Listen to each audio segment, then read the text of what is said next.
नमस्कार बंधू भगिनींनो. जंतर मंतरवर जे विद्यार्थ्यांचं आंदोलन चालू आहे, ते कोण्या पार्टीच्या विरोधात नाही, ते कोण्या सरकारच्याही विरोधात नाही.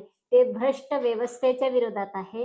नीटच्या परीक्षेमध्ये पेपर फुटीमुळे आणि निकालाच्या गोंधळामुळे ज्या विद्यार्थ्यांचं भविष्य पाण्यात गेलेलं आहे आणि त्यांची जबाबदारी कुठेतरी भ्रष्ट व्यवस्थेने स्वीकारावी, कारण त्यांच्या चुकांमुळे हे जीव गमवावे लागलेले आहेत आणि म्हणून सगळे बांधव आपले रस्त्यावर उतरले, दिल्ली जाम केली आणि विशेष म्हणजे त्या दिल्ली जाम केल्यानंतर सरकारची जी 56 इंचाची छाती होती, ती एकदम टरकन फाटली आणि मग मात्र त्यांनी पोलिसांना आदेश दिले, की बेदम मारहाण करा. कोणाला? विद्यार्थी वर्गाला. विद्यार्थी हे या देशाचं भविष्य आहे आणि जर विद्यार्थी भविष्य नसतं देशाचं, तर राष्ट्रसंत तुकडोजी महाराजांनी वर्णन केलं असतं का? ज्या अर्थी राष्ट्रसंत तुकडोजी महाराज उद्याचे राष्ट्र आजचे संतान हे लिहितात, त्या अर्थी राष्ट्रसंत तुकडोजी महाराजांच्या लेखणीतून आणि वाणीतून आलेली ही ओवी म्हणजे अक्षरशः आपलं उद्याचं राष्ट्र आहे, उद्याचं भवितव्य आहे.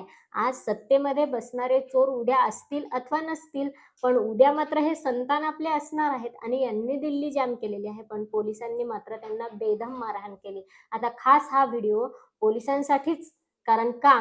तर पोलिसांना स्वतःचे काही अधिकार आहेत की नाही?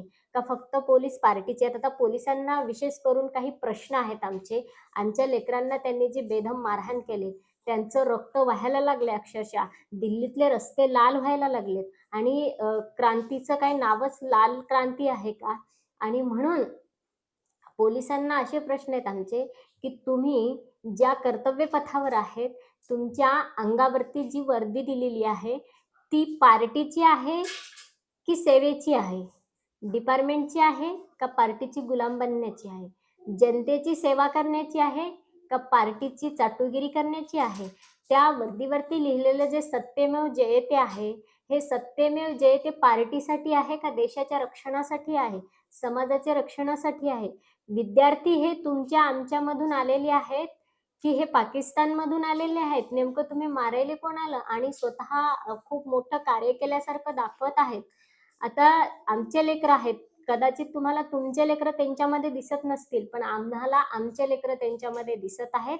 कारण आम्ही ह्या देशाचं नागरिक आहेत. आम्ही या देशाचे मालक पण आहेत आणि आम्ही या देशाच्या कर्तव्य बजावण्यासाठी प्रत्येक पाऊल आम्ही इमानदारीने आणि प्रामाणिकपणे टाकतो आहेत. पण तुम्ही सत्यमेव जयते जर लिहूनही वर्दीवरती प्रामाणिक कर्तव्य बजावत नसाल, तर तुम्हाला आमचे जे प्रश्न आहेत त्याचे उत्तरं द्यावेच लागतील. कारण का? तुमच्याकडे अधिकार जे आहेत ना, ते जनतेने तुम्हाला कर्तव्य बजावण्यासाठी अधिकार दिलेले आहेत ना, की पार्टीनं दिलेले आहेत. आज एका पार्टीची सत्ता आहे, उद्या दुसऱ्या पार्टीची येईल. मग तेव्हा तुम्ही काय करसाल? तेव्हा तुम्हाला जेलमध्ये डांबायचं का मग? आणि तुम्हाला वाटत असेल आमच्या अधिकाराने आमच्याकडे मुलांना तुरुंग आहे डांबण्यासाठी, आमच्या हातात लाठ्या आहेत, आमच्याकडे अश्रुधूर आहे. तर मग आम्ही जर एकदा बाहेर पडलं ना, आज आमच्या लेकरांवरती ज्या काठ्या टाकल्या जातात आणि जर आम्ही म्हणजे लेकरांच्या मातांनी, आई, स्त्री वर्ग, माता भगिनी वर्ग जर बाहेर निघाला ना, तर आमच्याकडे जो धूर आहे ना, तो तुमच्या काटे टाकलेल्या, खिळे ठोकलेल्या लाठ्यांमध्ये नाही, तुम्हाला सळो का पळो होईल आणि एवढं सळो का पळो होईल, की पार देश सोडून भागावं लागेल, देश सोडून. कारण आमच्याकडे पण लाल मिरच्या आहेत. दाखवायच्यात का? काढायच्यात का? किचनमध्ये पोते भरू-भरू ठेवलेल्या लाल मिरच्या आहेत आणि आम्ही जर एकदा लाल मिरच्यांचा धूर चालू केला, तर मग तुमची पार्टी, तुमच्या पार्टीचे चाटुकार आणि तुम्ही ज्या चाटुकारी करता पार्टीसाठी वर्दी घालून, इथून भारतातून पळावं लागेल अक्षरशः. आणि म्हणून आमच्या लेकरांचं रक्त पीत असताना, काठ्यात टाकत असताना थोडा विचार करा. कारण तुम्हाला माहिती आहे पार्टींना सगळे शिव्या देत असतील, पण वर्दीवाल्यांना अजून कुणीही बोललेलं नाही. आज आम्ही लेकरांची आई म्हणून हा प्रश्न उपस्थित करतोय. तुम्ही नोकर आमचे आहेत, न की पार्टीचे. आज फक्त पार्टीसाठी काम करताय, आज फक्त पक्षासाठी काम करताय, आज फक्त गुलामी करताय तुम्ही. तुम्ही गुलाम गुलाम नाहीयेत. तुम्ही स्वतंत्र आहे. तुम्हाला स्वतंत्र डिपार्टमेंट दिलेलं आहे आणि ते जनसेवेसाठी दिलेलं आहे, देशसेवेसाठी दिलेलं आहे, समाजसेवेसाठी दिलेलं आहे, पार्टीच्या गुलामीसाठी दिलेलं नाही. म्हणून हे लक्षात ठेवा. ज्या दिवशी आम्ही बाहेर निघू ना, आम्ही तिथे येऊन डिपार्टमेंटला सुद्धा कुलूप लावू शकतो. तुम्हाला वाटेल लोकशाही आहे म्हणून हे कुलूप लावू शकतील. अरे हुकुमशाही जरी जाहीर केली ना तुम्ही, तरी सुद्धा आम्ही कुलूप लावू शकतो. कारण ही जनशक्ती आहे आणि जनशक्तीचा आवाज हा मोठा असतो. गाव करीते राव न करी, राष्ट्रसंत तुकडोजी महाराज म्हणतात. गावांच्या या इकट्ठा झालेल्या जनशक्तीमध्ये जी ताकद आहे, तो तुमचा राव आहे ना दिल्लीत बसणारा 56 इंचीवाला टरकन फाटलेला, त्याच्यामध्ये सुद्धा ताकद नाही एवढी जनशक्तीमध्ये. 5,00,000 लेकरं दिल्ली जाम करतायत. 5,00,000चा आकडा असा हलक्यात घेऊ नका, हलक्यात. 5,00,000नी जर हातात फुकण्या घेतल्या असत्या, नुसतं तोंडाने जरी फुकलं असतं ना, असं फुकलं असतं तोंडानं, तरी तुमचा अश्रुधार पार पाताळात गेला असता. नुसतं तोंडानं फुकलं असतं तर. 5,00,000चा अंक म्हणजे काय तुम्ही हलक्यात घेताय का? 5,00,000 लेकरं कुठून आले ते? एकीकडे म्हणायचं अभिजित दिपकेंना पाकिस्तानचे फॉलोअर्स आहेत. पाकिस्तानचे जर फॉलोअर्स आहेत मराठवाड्यातल्या एखाद्या मराठी लेकराला, तर आज दिल्लीमध्ये आले कुठून? आणि जर पाकिस्तानमधून आलेत तुम्हाला म्हणायचं असतं, तर दिल्ली बॉर्डरवर तुम्ही काय करताय मग? पाकिस्तानमधून जर इकडे येतायत तर अभिजितचे फॉलोअर्स? तुम्ही बोलताय काय नेमकं? कोणत्या पार्टीसाठी बोलताय? त्या पार्टींना आम्ही केव्हा संपवू शकतो? आज जर ज्या लेकरांना तुम्ही मारले 5,00,000 लेकरांना, 5,00,000 आईंनी आज जर श्राप द्यायला सुरुवात केली, अक्षरशः श्राप द्यायला सुरुवात करीन, तर कधी श्राद्ध घालावं लागेल तुमच्या तिथं बसलेला खुर्चीवर जो आहे ना अहंकारी, हजारो रावण मेल्यानंतर जो पैदा झालाय ना अहंकारी, तो म्हणजे हा तुमचा राव आहे, गुलाम खुर्चीवर बसलेला. आणि 5,00,000 मातांनी जर श्राप द्यायला सुरुवात केली, तर तुमचं काही राहणार नाही ना, तुमच्या मालकाचं काही राहणार नाही. आणि म्हणून जनतेच्या सुरक्षेसाठी आहेत. वर्दी घालून सत्यमेव जयतेसाठी आमच्या लेकरांच्या सुरक्षेसाठी लढा. सांगतोय, मराठी भाषेत सांगतोय, आज महाराष्ट्राच्या भाषेत सांगतोय. जर तुम्हाला दिल्लीतल्या पोलिसांना मराठी येत नसेल, तर शिकून घ्या आणि ऐकून घ्या मराठी मातांचा आवाज. कारण तुम्ही जनसुरक्षेसाठी आहेत. आणि जर तुम्हाला करायचीच नसेल जनतेची सुरक्षा आणि आमच्या लेकरांचा जीव जर धोक्यात घालायचा असेल, तर आम्ही सुद्धा महाराष्ट्रातून लाल मिरच्यांचे भोत भरून पाठवतो. पोते नाही, भोत विमानानं पाठवू तिकडून. आणि तिथं दिल्लीत मग लाल मिरच्यांचा धुव्वा उडवतो. तुम्ही समजताय काय? म्हणजे लेकरांना आज त्या लेकरांचे डोके फुटताना अक्षरशः 4 दिवस सहन केलं, 8 दिवस सहन केलं. पाहतोय किती लेकरांचे डोके फुटताय, किती लेकरांना तुम्ही खिळे ठोकू-ठोकू मारताय. त्यांच्या छातीवर बसताय, पाय देताय, दाबताय, तुडवताय लेकरांना तुम्ही पायानं बुटांच्या. कुठून आले बूट तुमच्याकडे? एवढ्या महागाचे बूट आहेत तुमच्याकडे, हे दाखवताय तुम्ही आमच्या लेकरांच्या छातीवर बसून तुडवताना? तुम्ही दाखवताय काय?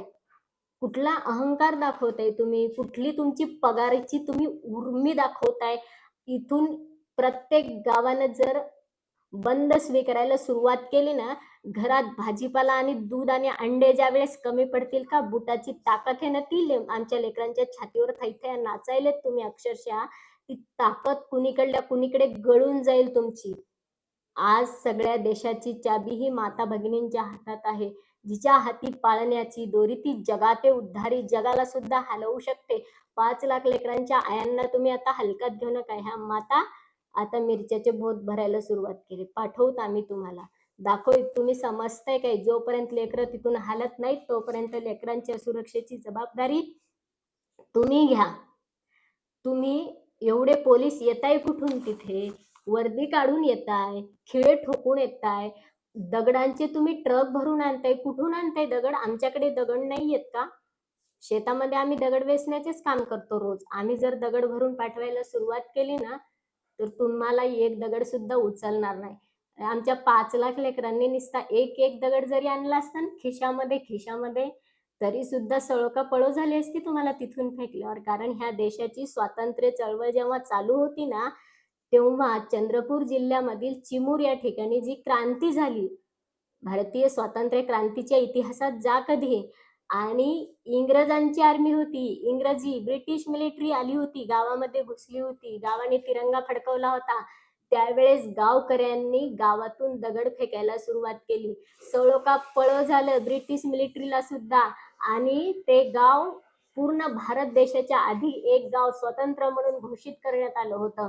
एवढी ताकद आहे. मग मुलांना आम्ही खिशामध्ये एक दगड जरी दिला असता ना तिथं जंतर मंतरवर येताना, आणि त्यांनी जर फेकायला सुरुवात केली असती तरी एका वेळी 5 लाख दगड आले असते तुमच्या अंगावरती. काय केलं असतं तुमच्या अश्रुधारांनी? तुम्हाला गोळी झाडण्याचा सुद्धा अधिकार नाहीये जनतेच्या परवानगीशिवाय आणि विरोधी पक्षनेत्यांच्या परवानगीशिवाय. पार्टीने तुम्हाला फोन केले आणि गोळ्या झाडा म्हणले, त्यांना खिळे ठोकून मारा म्हणजे तुम्ही मारू शकत नाहीये. तुमच्याकडे लीगली पुरावे दाखवा. आम्ही तुम्ही कोणाच्या परमिशननं आमच्या लेकराला मारताय? आमची जबाबदारी आहे, भारतीय नागरिक म्हणून, भारतीय माता म्हणून आमची जबाबदारी आहे तुम्हाला जाब विचारण्याची. तुम्ही कोणाच्या परमिशनने आमच्या लेकरांना मारलेलं आहे? आज आम्हाला लेखी पुरावा दाखवा, तुम्ही सादर करा. जर त्या पार्टीच्या एखाद्या चाटूने तुम्हाला फोन केला असेल आणि ह्यांच्यावरती गोळ्या झाडा म्हणलं असेल, ह्यांना तुडो तुडो मारा म्हणलं असेल, तर तुम्हाला लेखी घ्यावं लागेल ना आधी त्यांच्याकडून. आम्हाला असं असं म्हणले त्या पार्टीच्या म्हणून त्या दलालाने, आम्हाला मारा म्हणले लोकांना, बीजेपीच्या दलालाने एखाद्या तुम्हाला फोन केला असेल, तर तुम्हाला लेखी घ्यावं लागेल ना ती ऑर्डर. ती ऑर्डर लेखी घेतल्यानंतर तुम्हाला स्वतः त्या अहंकारी प्रधानमंत्र्याची जरी ऑर्डर असेल ना लेकरांना मारा म्हणून, तर ती तुम्हाला लेखी घ्यावं लागेल. त्यांनी लेखी घेतल्यानंतर ती प्रधानमंत्र्याला डायरेक्ट तुमच्याकडे नाही देता येणार त्या दलालाला. त्याला विरोधी पक्षनेत्यांकडे पाठवावं लागेल आणि विरोधी पक्षनेत्यांच्या सगळ्यांच्या परमिशनने, सगळ्यांच्या लेखी सह्या झाल्यानंतर, नंतर तुम्हाला तिथून पुढचा पर्याय तुमच्याकडे आल्यानंतर, तुमच्या सर्व मीटिंगा आणि बैठका झाल्यानंतर कायद्याने, लीगली तुम्हाला विद्यार्थ्यांना शांत करण्यासाठी काय पाऊल उचलायचे हे सत्तेत बसलेले आणि विरोधी ह्या सगळ्यांच्या सह्या झाल्यानंतर तुम्हाला जनतेला जाहीर सांगावं लागेल पहिले, की आम्हाला ही सरकार करून ऑर्डर आलेली आहे, त्यावर विरोधी पक्षनेत्यांच्या सह्या झालेल्या आहेत आणि आम्हाला मुलांना मारायचं सांगितलेलं आहे. आणि त्यावेळेस जनतेनं जर तुम्हाला परमिशन दिली असती तर तुम्ही गोळीबार करू शकत होते, तोही फक्त हवेत, मुलांवर नाही. जनतेवर गोळीबार करण्याचे अधिकार डिपार्टमेंटला नाहीये. भले तुमच्याकडे किती महागाचे बुट असतील, ते अहंकार आम्हाला दाखवू नका.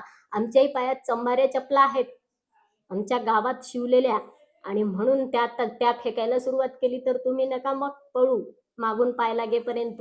आणि म्हणून एक लक्षात ठेवा, की तुम्हाला ह्या सगळ्या लेखी कायदेशीर ऑर्डर घेतल्यानंतरच तोही हवेत गोळीबार करावा लागतो, जनतेवर नाही. आमच्या लेकरांवर तुम्ही का म्हणून गोळ्या झाडत आहेत? का म्हणून त्यांना तुडू तुडू मारत आहेत? तुम्हाला लेकरं नाहीयेत का? वांज राहसाल हजारो जन्मांमध्ये, पुन्हा लेकरांवर गोळ्या घालसाल तर एक तर तुमचा राव आहेच ना, त्याला तर ना लेकरू ना बाळ. जिती जागती बायको होती तिच्याही भावनांचा विचार केला नाहीये त्याने पार्टीसाठी. दलालाला फक्त मोठं व्हायचं होतं, दलालाला फक्त हजारो करोडचे कोट घालायचे होते आणि हजारो करोडचे बूट घालायचे होते. त्याच्यासाठी त्याने स्वतःच्या संसाराचा तर सत्यानाश केलाच, पण आज 5 लाख लेकरांच्या संसाराचा सत्यानाश करायला उठलाय का? आणि त्याच्यासाठी तुम्ही चाटुगिरी करताय. विचार करा, एक हजारो जन्म जर तुम्हाला वांज राहायचं असेल, तुम्हाला लेकरं बाळ होऊ द्यायचे नसतील, तर आज आमच्या लेकरांवर तुम्ही गोळ्या झाडा. अन्यथा तुम्हाला तुमचे संसार जर अबाधित चांगले राखायचे असतील हजारो जन्म, तर कायद्यानं काम करा, बेकायदेशीर करू नका. कुणी दिल्या तुम्हाला अशा बेकायदेशीर परमिशन? इथे लोकशाही आहे, पण हुकुमशाही असली सुद्धा जनतेचाच आवाज मानावा लागतो. हुकुमशाही ते ब्रिटिशांची हुकुमशाही होती. सत्याग्रह करायचे गांधीजी, सत्याग्रह असायचा विनोबाजींचा. एक पाऊल चुकीचं टाकू शकत नव्हते ब्रिटिश त्या आंदोलनामध्ये. ब्रिटिश सुद्धा गोळ्या झाडू शकत नव्हते. एवढं नमत होते भारत मातेसमोर ब्रिटिश सुद्धा आणि भारतीय जनतेसमोर. पण तुम्हाला अहंकार चाललाय फक्त पैशांचा. अहंकार कुठून लुटलाय एवढा पैसा? समाजातूनच लुटलाय ना. समाजच देते ना फक्त पैसा. दुसरं कोण देते तुम्हाला पैसा? पार्टीचे गुलाम देत नाही, पार्टीचे दलाल, बीजेपीचे दलाल तुम्हाला पैसे देत नाही, हा समाज देतो. कष्टाचे पैसे तुम्हाला देतो, कष्टाच्या पैशावर तुम्हाला पगार मिळतो, कष्टाच्या पैशावर बुटं घालत आहे जनतेच्या आणि त्या बुटाने आमच्या लेकराला तुडवत आहेत.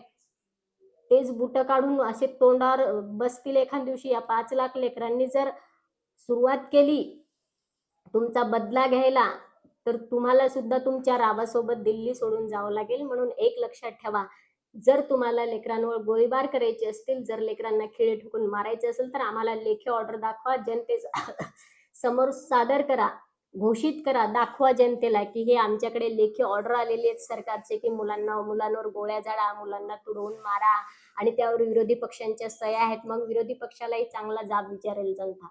लक्षात ठेवा. आणि म्हणून प्रत्येक काम इथं सत्यासाठी झालं पाहिजे. सत्यमेव जयते, सत्यासाठीच लढलं पाहिजे आणि सत्याच्याच मार्गाने गेलं पाहिजे. व्हिडिओ आवडल्यास जास्तीत जास्त शेअर करा, कारण आपल्या लेकरांना जे मारल्या जात आहे, तुडवल्या जात आहे, हे वेळीच रोखलं पाहिजे अहंकारी व्यवस्थेकडून, घमंडी व्यवस्थेकडून. आणि म्हणून जास्तीत जास्त लोकांनी व्हिडिओला शेअर करा, सबस्क्राईब करा. जय हिंद, जय भारत, सत्यमेव जयते.